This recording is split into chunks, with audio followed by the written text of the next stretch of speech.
शहर की ऊंची इमारतें, गाड़ियों का कभी न थमने वाला शोर और अपनी ही जिंदगी से भागते लोग। रघु इन सब से थक चुका था। वह एक लेखक था, लेकिन पिछले 7-8 महीनों से उसके दिमाग में कोई नया विचार नहीं आ रहा था। उसका लैपटॉप कोरे पन्नों की तरह खाली था। जब उसके एडिटर ने उसे चेतावनी दी तो रघु ने तय किया कि वह कुछ समय के लिए सब कुछ छोड़कर कहीं दूर चला जाएगा। उत्तर भारत की वादियों में बसा एक छोटा सा कस्बा नीलगिरी। यहाँ टूरिस्ट बहुत कम आते थे, क्योंकि यहाँ के रास्ते घुमावदार और घने जंगलों से घिरे थे। रघु ने इंटरनेट पर बहुत ढूंढने के बाद यहाँ के पुराने बंगले को किराए पर लिया। यह बंगला ब्रिटिश काल का था, जो पहाड़ी के बिल्कुल आखिरी छोर पर अकेला खड़ा था। उसके आसपास दूर दूर तक कोई दूसरा घर नहीं था, बस देवदार और चिड़ की ऊंचे ऊंचे पत्ते थे। पेड़ थे जो दिन में भी धूप को जमीन तक पहुंचने नहीं देते थे। शाम के करीब 5:45 बजे थे। सूरज पहाड़ियों के पीछे छुप रहा था और आसमान का रंग धीरे धीरे गहरा नीला और फिर काला होने लगा था। रघु की गाड़ी जब बंगले के दरवाजे के सामने रुकी तो एक अजीब सी चरचराहट के साथ दरवाजा अपने आप थोड़ा सा खुल गया। चारों ओर इतनी खामोशी थी कि रघु की गाड़ी के इंजन की आवाज भी किसी धमाके जैसी लग रही थी। रघु गाड़ी से उतरा और अपना सूटकेस लेकर जैसे ही बरामदे की ओर बढ़ा, उसे महसूस हुआ कि कोई उसे देख रहा है। उसने मुड़कर देखा तो सूखी पत्तियों को कुचलते हुए एक बूढ़ा आदमी उसकी ओर आ रहा था। उसके हाथ में एक लालटेन थी, जिसकी पीली रोशनी उसकी झुर्रियों वाले चेहरे पर अजीब सी परछाइयां बना रही थी। आप रघु बाबू है? बूढ़े रामकेश काका की आवाज में एक अजीब सा भारीपन था, जैसे वह बहुत दिनों बाद बोल रहा हो। जी हाँ, मैंने ही यह बंगला 1 महीने के लिए बुक किया है। आप रामकेश काका है ना? माल मालिक ने आपके बारे में बताया था। रघु ने जवाब दिया, हाँ बाबूजी, मैं पिछले 42 साल से इस बंगले की देख रेख कर रहा हूँ। आइए आपका सामान ऊपर पहुंचा देता हूँ। बंगले के अंदर कदम रखते ही रघु को एक पुरानी सी महक आई, जैसी बंद कमरों और पुरानी किताबों से आती है। लकड़ी की सीढ़ियों पर चढ़ते हुए हर कदम के साथ चर चर की आवाज गूंज रही थी। रामकेश काका रघु को पहली मंजिल के एक बड़े कमरे में ले गई। कमरे में एक बड़ा सा पलंग, एक पुरानी लकड़ी की मेज, एक कुर्सी और ठीक सामने एक बड़ी सी कांच की खिड़की थी, जिससे बाहर की पूरी घाटी दिखाई देती थी। रामकेश काका ने सामान एक तरफ रखा और कमरे की बत्तियां जलाई। जाने के लिए वह जैसे ही दरवाजा तक पहुंचे, वह अचानक रुक गई। उन्होंने मुड़कर रघु को देखा। उनकी आंखें स्थिर थी। उन्होंने कहा, बाबूजी, पहाड़ों का एक नियम है, यहाँ रातें बहुत जल्दी और बहुत गहरी होती है। इस बंगले का भी एक नियम है। रात को ठीक 8:30 बजने के बाद जब पहाड़ियों से कोहरा नीचे उतरने लगे, तो इस कमरे की खिड़की को अंदर से बंद कर लेना, कुंडी कस देना और चाहे बाहर से कैसी भी आवाज आए, खिड़की के शीशे से बाहर मत झांकना। रघु को यह बात थोड़ी अजीब लगी। उसने मुस्कुराते हुए पूछा, क्यों काका, क्या यहाँ कोई जंगली जानवर आते हैं? रामकेश काका बिना मुस्कुराए बेहद गंभीर आवाज में बोले, जानवर होते तो डर नहीं होता बाबूजी। जानवर सिर्फ शरीर को मारते हैं, लेकिन जो कोहरे में आता है वह इंसान के दिमाग को सुन कर देता है। मेरी बात याद रखिएगा। 8:30 बजे के बाद खिड़की बंद। काका इतना कहकर चले गए। उनके जाने के बाद रघु ने सोचा कि शायद बूढ़े लोग अकेले रहते रहते वहम का शिकार हो जाते हैं। उसने खिड़की के पास जाकर देखा। बाहर अंधेरा अब इतना घना घना हो चुका था कि कुछ भी दिखाई नहीं दे रहा था। रात के आस 8:10 हो चुके थे। रघु ने नीचे जाकर रसोई से खाना लिया और अपने कमरे में आकर खा लिया। रामकेश काका बंगले के पिछले हिस्से में बने अपने छोटे से क्वार्टर में जा चुके थे। पूरा बंगला अब पूरी तरह शांत था, इतना शांत कि रघु को अपनी ही सांसों की आवाज साफ सुनाई दे रही थी। उसने मेज पर अपना लैपटॉप चालू किया और अपनी नई कहानी की शुरुआत थी। पन्ने लिखने लगा। लिखते लिखते उसकी उंगलियां कीबोर्ड पर चल रही थी। टैप टैप से अचानक उसे लगा कि कमरे का तापमान बहुत तेजी से गिर गया है। उसकी उंगलियां ठंडी होने लगी और जब उसने सांस ली तो उसके मुंह से भाप निकलने लगी। उसने घड़ी की तरफ देखा, रात के ठीक 8:30 बज रहे थे। तभी खिड़की के कांच पर कुछ टकराने की आवाज आई, खट खट खट। रघु अपनी कुर्सी से उठा। उसने देखा कि खिड़की के ठीक बाहर जो गाड़ी पहले काली दिख रही थी, अब वह पूरी तरह सफेद हो चुकी थी। घना धुंधिया कोहरा खिड़की के कांच से आकर चिपक गया था। कोहरा इतना मोटा था कि ऐसा लग रहा था जैसे किसी ने खिड़की के बाहर एक सफेद दीवार खड़ी कर दी हो। रघु को राम के इस काका की बात याद आई, लेकिन एक लेखक का दिमाग जिज्ञासा से भरा होता है। वह डरने के बजाय यह जानने के लिए उत्सुक था कि आखिर काका ने मना क्यों किया था। उसने मेज पर रखी मोमबत्ती जलाई और धीरे धीरे खिड़की की तरफ बढ़ा। रघु खुद में से फुसफुसाते हुए बोला, सिर्फ कोहरा ही तो है, पहाड़ों में कोहरा होना कौन सी बड़ी बात है। उसने खिड़की की पीतल की कुंडी को छुआ। वह बर्फ जैसी ठंडी थी। रघु ने कुंडी घुमाई और खिड़की के दोनों दरवाजों को अंदर की तरफ खींच लिया। बर्फीली हवा का एक जोरदार झोंका कमरे के अंदर आया। मेज पर रखी मोमबत्ती की लो जोर से कांपी और बुझ गई। कमरे में अब सिर्फ लैपटॉप की नीली रोशनी थी।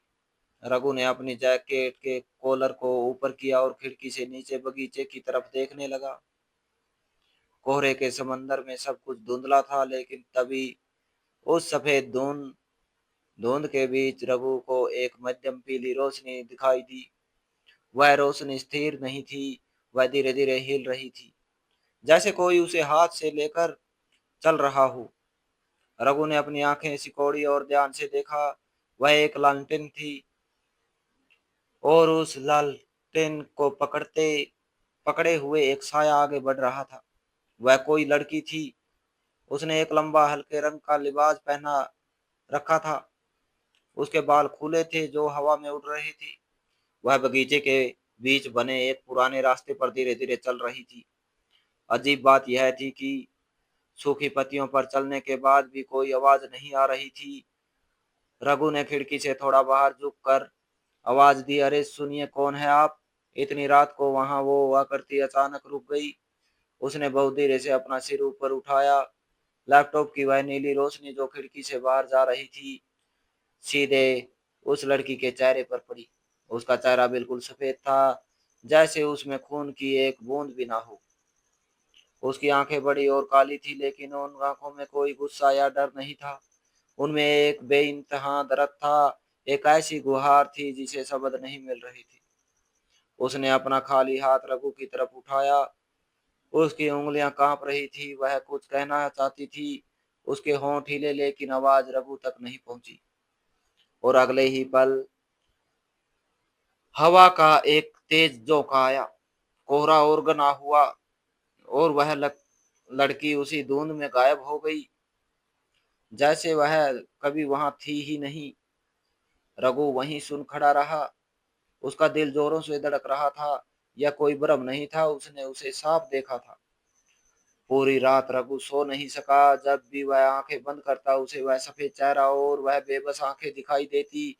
सुबह की पहली किरण के साथ ही कोहरा छट गया। रघु तुरंत कमरे से नीचे उतरा। उसने देखा कि रामकेश काका बरामदे में झाड़ू लगा रहे थे। रघु के चेहरे पर थकान और रात का डर साफ दिख रहा था। वो सीधे काका के पास गया और उनसे पूछा, काका, कल रात मैंने उसे देखा बगीचे में, एक लड़की जिसके हाथ में लालटेन थी, वो कौन है। काका, मुझे सच जानना है। मैं कोई बच्चा नहीं हूँ जिसे आप कहानियों से डरा दे। रामकेश काका ने झाड़ू रख दी। उनके चेहरे पर कोई हैरानी नहीं थी, सिर्फ एक गहरी उदासी थी। उन्होंने एक ठंडी सांस ली और बोले, मैंने मना किया था बाबूजी। जो उसे एक बार देख लेता है, वो इस बंगले की शांति भूल जाता है। चलिए अंदर आइए, आपको कुछ दिखाता हूँ। काका रघु को बंगले के बेसमेंट तहखाने में ले गए। वहां बहुत धूल थी। और पुरानी टूटी फूटी चीजें रखी थी। काका ने एक पुरानी लकड़ी के संदूक से एक मखमली डायरी निकाली जिस पर धूल जमी थी। उन्होंने उसे साफ किया और रघु के हाथ में दे दिया और कहा, यह माही की डायरी है।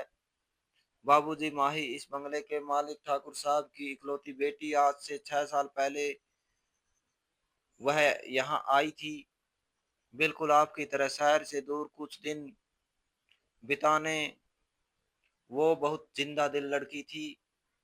उसे इस पहाड़ी से, यहाँ के कोहरे से बहुत प्यार था। रघु ने डायरी खोली। पन्नों पर हाथ से लिखी हुई खूबसूरत हिंदी की पंक्तियां पंक्तियां थी। स्केच बने हुए थे। रघु ने पूछा, फिर क्या हुआ उसके साथ?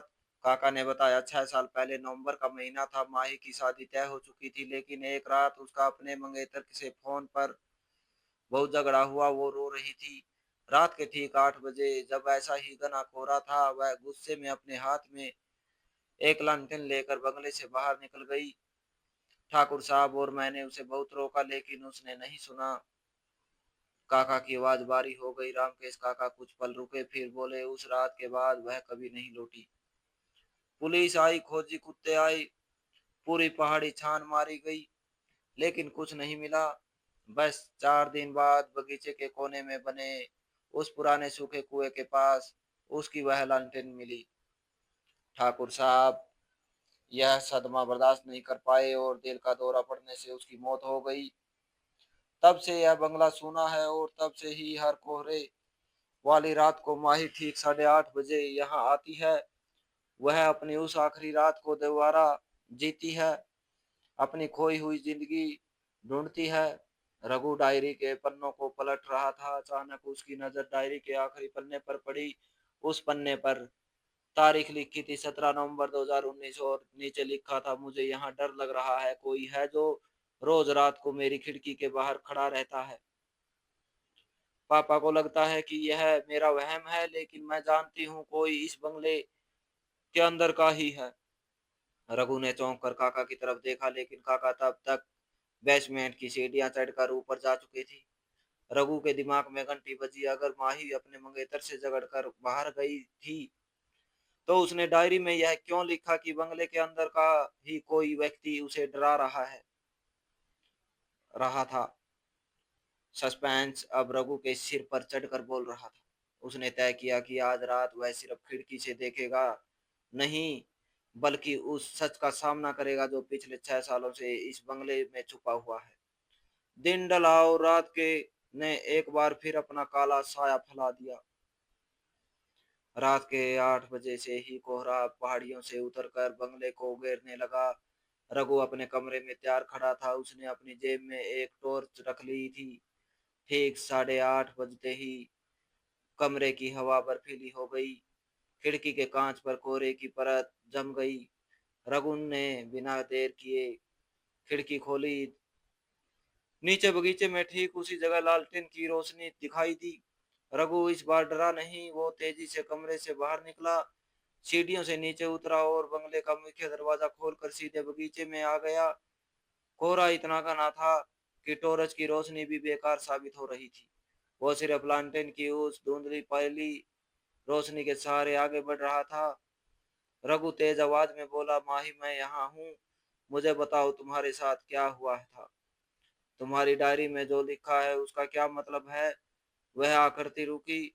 वह धीरे धीरे रघु की तरफ मुड़ी। अब रघु उससे मात्र 11-12 कदम की दूरी पर था। बिना किसी साउंड के उस सन्नाटे में माही की फुसफुसाहट रघु के कानों में गूंजी। वो झूठ बोल रहा है। वो सब झूठ बोल रहा है। कौन झूठ बोल रहा है? रघु ने पूछा। माही ने अपनी लालटेन उठाई और उसकी रोशनी बगीचे के उस कोने की तरफ की जहां वह पुराना सूखा कुआं था। कुएं के चारों तरफ कंटीली झाड़ियां थी। उसने कहा, 6 साल पहले उस रात कोई झगड़ा नहीं हुआ था। उस रात मैंने उसे पापा के कमरे की तिजोरी से गहने और पैसे चुराते हुए देख लिया था। जब मैंने शोर मचाने की कोशिश की तो उसने पीछे से मेरा गला दबा दिया और मुझे तड़पता हुआ उस कुएं में फेंक दिया। रघु के पैरों तले से जमीन खिसक गई। किसने किया यह? रघु बोला। माही ने कहा, जिसने तुम्हें झूठी कहानी सुनाई। रघु का जिस्म ठंडा पड़ गया। उसने पीछे मुड़ने की कोशिश की, लेकिन तभी सूखी पत्तियों पर किसी के भारी कदमों की आवाज आई। कड़क कड़क। रघु ने चौंक कर पीछे देखा। कोहरे के बीच से रामकेश काका निकल रही थी, लेकिन अब उनके चेहरे पर वो लाचारी और बुढ़ापा नहीं था। उनके सीधे हाथ में एक तेजधार वाली कुल्हाड़ी थी, जिसकी चमक कोहरे में भी साफ दिख रही थी। उनकी आंखों में खून उतरा हुआ था। रामकेश काका धीमी और खतरनाक आवाज में बोले, मैंने तुमसे कहा था ना बाबूजी कि इस बंगले के कुछ नियम है। तुमने खिड़की खोली, चलो कोई बात नहीं, लेकिन तुम बाहर आ गए, तुमने इस लड़की की डायरी पढ़ ली। रघु पीछे हटते हुए बोला, काका आपने माही को मारा। रामकेश काका क्रूरता से हंसते हुए कहने लगे, हाँ ठाकुर साहब, अपनी सारी दौलत इस लड़की के नाम करने वाले थे।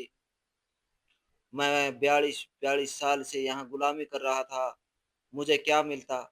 उस रात इस लड़की ने मुझे देख लिया, बस खेल खत्म करना पड़ा। 6 साल से पुलिस को भटका रहा हूँ, इस पूरी पहाड़ी को डरा कर रखा है ताकि कोई इस कुएं के पास ना आए। लेकिन तुम बड़े लेखक बनते हो ना, अब अपनी अगली कहानी भगवान को सुनाना। काका ने कुल्हाड़ी ऊपर उठाई और पूरी ताकत से रघु की तरफ दौड़े। रघु ने बचने के लिए पीछे छलांग लगाई, लेकिन उसका पैर एक पेड़ की जड़ में फंस गया और वह जमीन पर गिर पड़ा। उसके टॉर्च हाथ से छूटकर दूर जा गिरी। रामकेश काका रघु के ऊपर आ गए, कुल्हाड़ी हवा में लहराई। रघु ने डर से अपनी आंखें बंद कर ली, लेकिन वो वार रघु पर नहीं हुआ। बगीचे में अचानक एक ऐसी तेज हवा चली जो किसी चक्रवात जैसी थी। कोहरा इतनी तेजी से घूमने लगा जैसे कोई बवंडर आ गया हो। रघु ने आंखें खोली। उसने देखा कि रामकेश काका की कुल्हाड़ी हवा में ही रुक गई थी। किसी अदृश्य बर्फीली ताकत ने काका के हाथ को पकड़ रखा था। वह माई थी। उसका साया अब सामान्य नहीं था। उसकी आंखें गुस्से से लाल हो चुकी थी और उसका पूरा वजूद उस घने कोहरे में फैल गया था। काका की कुल्हाड़ी उनके हाथ से छूटकर गिर गई। उनका गला जैसे किसी ने पकड़ लिया हो, वह तड़पने लगे। रामकेश काका हाफ थे और गिड़गिड़ाते हुए बोले, माही मुझे छोड़ दो, मुझे माफ कर दो। लेकिन कोरे के उन अदृश्य हाथों ने रामकेश काका को पैरों से पकड़ा और जमीन पर घसीटना शुरू किया। काका चिल्लाते रहे, अपने हाथ पैर मारते रहे, लेकिन उस अलौकिक ताकत के सामने वह बेबस थे। कोहरा उन्हें घसीटते हुए सीधे उस सूखे कुएं की तरफ ले गया। कुएं की मुंडेर पर पहुंचकर काका ने आखिरी बार रघु की तरफ हाथ उठाया और अगले ही पल एक गहरी भयानक चीख के साथ राम के इस काका को कुएं के अंदर गिर गई। कुएं के अंदर से गिरने की एक भारी आवाज आई और फिर सब कुछ बिल्कुल शांत हो गया। रघु जमीन पर पड़ा हाँफ रहा था। हवा थम चुकी थी, कोहरा धीरे धीरे कम हो रहा था। उसने देखा कि कुएं की मुंडेर पर माही खड़ी थी। उसके हाथ की लालटेन की रोशनी अब सफेद और शांत हो चुकी थी। उसने रघु की तरफ देखा। उसकी आंखों में अब वह पुराना दर्द नहीं था, बल्कि एक अजीब सा सुकून था। 6 साल से जो आत्मा न्याय के लिए तड़प रही थी, आज उसे मुक्ति मिल चुकी थी। माई ने रघु को देखकर धीरे से अपना सिर झुकाया, जैसे वह धन्यवाद कह रही हो। और फिर वह सुबह की पहली किरण के साथ हवा में विलीन हो गई। सुबह होते ही रघु ने पुलिस को बुलाया। जब पुलिस ने उस सूखे कुएं की तलाशी ली तो नीचे रामकेश काका की लाश के साथ साथ 6 साल पुराना माही का कंकाल और ठाकुर साहब के घर से चोरी हुए गहने भी मिल गई। सच पूरी दुनिया के सामने आ चुका था। रघु ने उसी दिन वह बंगला छोड़ दिया। वह वापस अपने शहर आ गया। उसने अपनी किताब पूरी की, जिसका शीर्षक था कोहरे की वह रात। यह किताब एक बहुत बड़ी हिट साबित हुई, लेकिन रघु जानता था कि यह कोई कल्पना नहीं थी। आज भी जब कभी शहर में खिड़की के बाहर धुंध छाती है, तो रघु को वह लालटेन और वह शांत आंखें याद आ जाती है। तो दोस्तों, इस कहानी को लेकर आपकी क्या राय है, कमेंट बॉक्स में कमेंट करके अपनी राय जरूर शेयर करें। और अगर आपको हमारी आज की कहानी अच्छी लगी हो तो प्लीज इसे लाइक शेयर जरूर करें और ऐसी ही emotional suspense family story love story, motivational story को सुनने के लिए मेरे एसके की जुबानी 2.0 चैनल को सब्सक्राइब जरूर करें। तो मिलते हैं ऐसी एक नई और दिलचस्प कहानी के साथ। Thanks for watching.